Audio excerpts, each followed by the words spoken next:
Couples communicate, but they don't really conversate a lot. Is that true? That's true. Think about it. Men and women are different. When women get together with other women, they talk. Is that right? They talk. And so when women come together, from the moment they step foot into the door to the moment they step foot out, they are just talking and talking and talking. And what they're really doing is connecting. They're connecting with one another. Men, on the other hand, speaking in an extreme, can get together. Like today, the fight is taking place, right? The Mayweather fight, but you can't watch it, but you hear it. Right? Now, men can come together, watch a football game, watch a baseball game, watch a boxing match, watch anything, or just chill together, and maybe speak a few words in hours of being together, but they leave feeling as if they bonded. Because men bond. I'm not trying to connect with you. Right? I'm not trying to connect, but we can bond, right? And so see, there's the difference. The way we operate, the way that we are wired are different. So, I could be with my wife and we could be watching TV, or I could just be cool, laying up in the house and just chilling, but she wants to talk about something. So I've got to learn, right? We were talking about how your spouse is not your problem, but your shortcomings or your sin is your problem. Yes, that may be true, but we both have a responsibility to do what is best for the relationship. So sometimes that's not taking the approach, well, I'm just going to be who I am, accept me for who I am, and I don't talk, and you talk, and it is what it is, what it is. Well, sometimes you have to step outside of yourself and walk towards the middle, and as she walks towards the middle, we meet somewhere in the middle, right? Yeah. And that's what you have to do, but if it's a 90-20, or if it's 100-0, right, and your spouse is the one doing all the work, and your spouse is the one making all the sacrifices, then she's frustrated. She may get the short-term response that she wants because she was willing to overcome, or he was willing to overcome in order to accommodate and make things work. But in the long run, nobody really benefits. So as it relates to form, dealing with family issues, so you can actually write down a list of topics and subject matters as it relates to your family that you want to discuss. Then the second area is occupation. A lot of times we live separate lives throughout the day. We come home, how was work? Work was work. Right? We're just tight-lipped. We don't really communicate. Sometimes understanding a person's occupation and how was work and tell me about what's going on. Or if they're frustrated with their job and want something different, talk about their goals and their passions and their interests. Talk about who they are. That brings them personal fulfillment. Having those conversations builds rapport. It develops intimacy. Recreation. Now this is huge. One of the emotional needs of men and women in relationships is recreational companionship. Have you ever heard that term before? Recreational companionship? So basically what that means is that we kind of referenced it with the tennis situation. It's stepping outside of what you may like or not like and accommodating your partner by participating in those things with them. So I am a book reader. I will literally read a book a week because that's just what I do.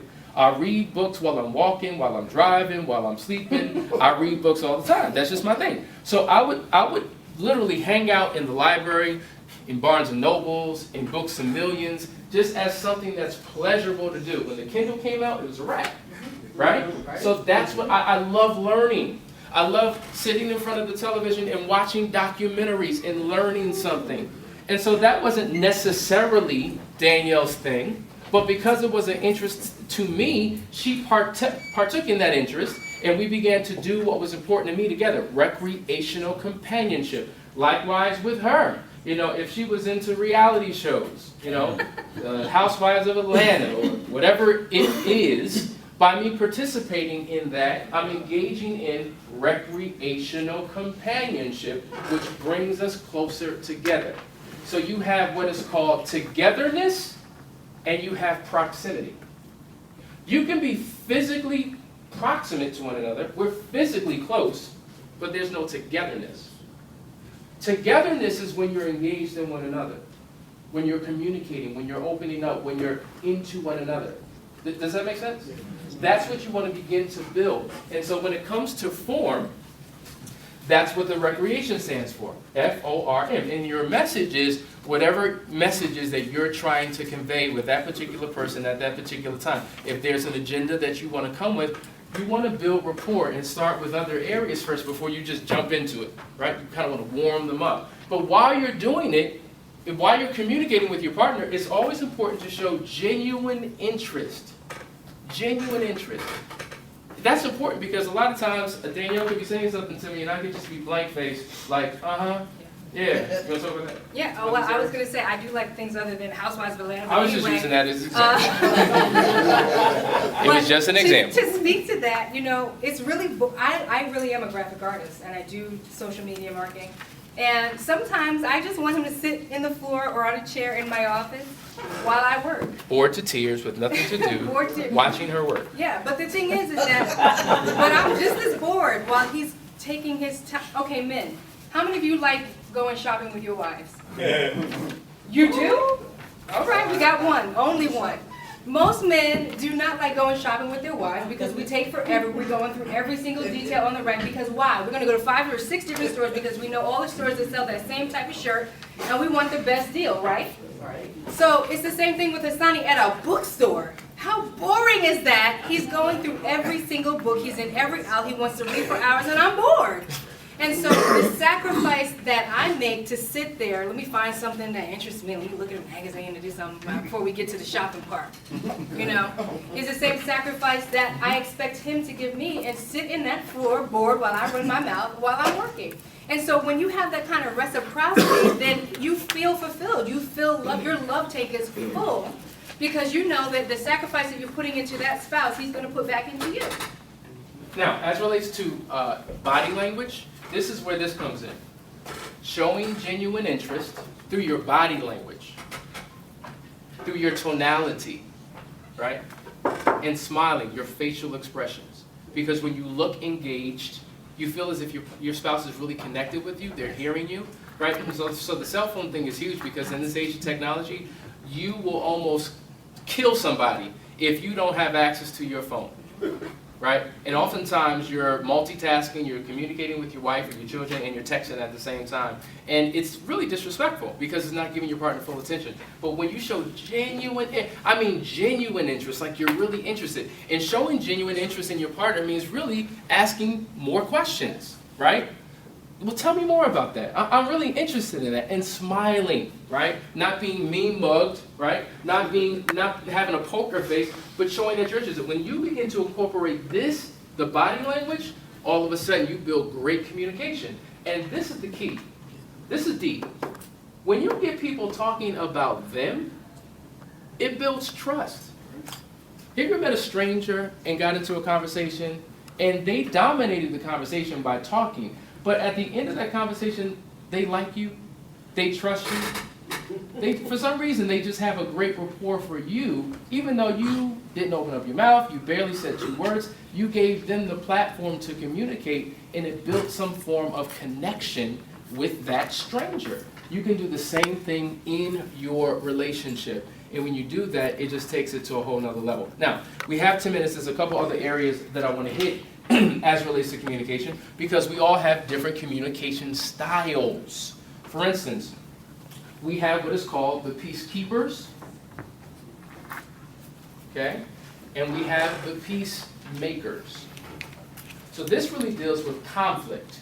This really deals with overcoming argument and dealing with issues in your relationship. You have peacekeepers. A peacekeeper is a person who wants to keep the peace. They don't want to fight. They don't want to argue. They don't want to get into it, because if we get into it, I know where it's going. So let's stop now and just keep the peace.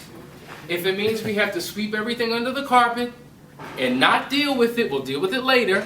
Even though that carpet is building up and you're tripping over that carpet every time you walk into the room, you're not dealing with issues because you just want to keep the peace. Anybody like that? That represents emotional disconnection in its extreme.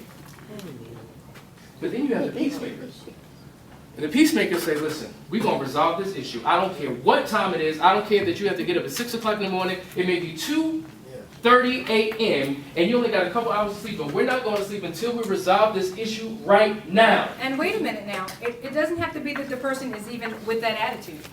Because it could just be that you're the type of person that you want to resolve it. It could be, listen, I know that you don't want to talk about it. I know you're angry, but I really feel like we should work on this right now.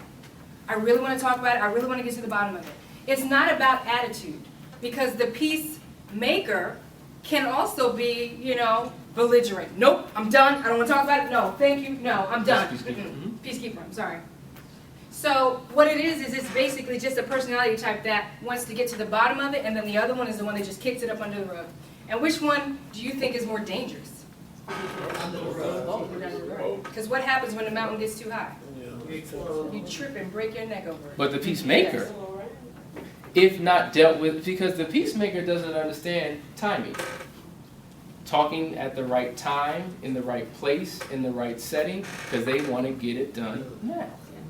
So in its extreme, they're both very problematic, right? Because a peacemaker will go to war sometimes to get the peace that they want.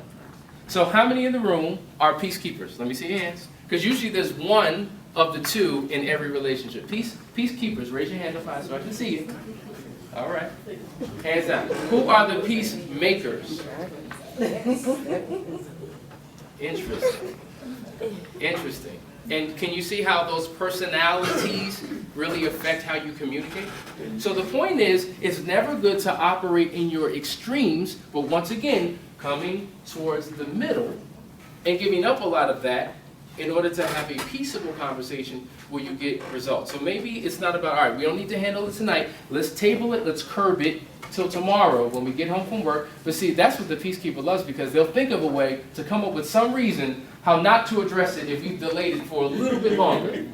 Right? Right. So it's about establishing rules in your communication.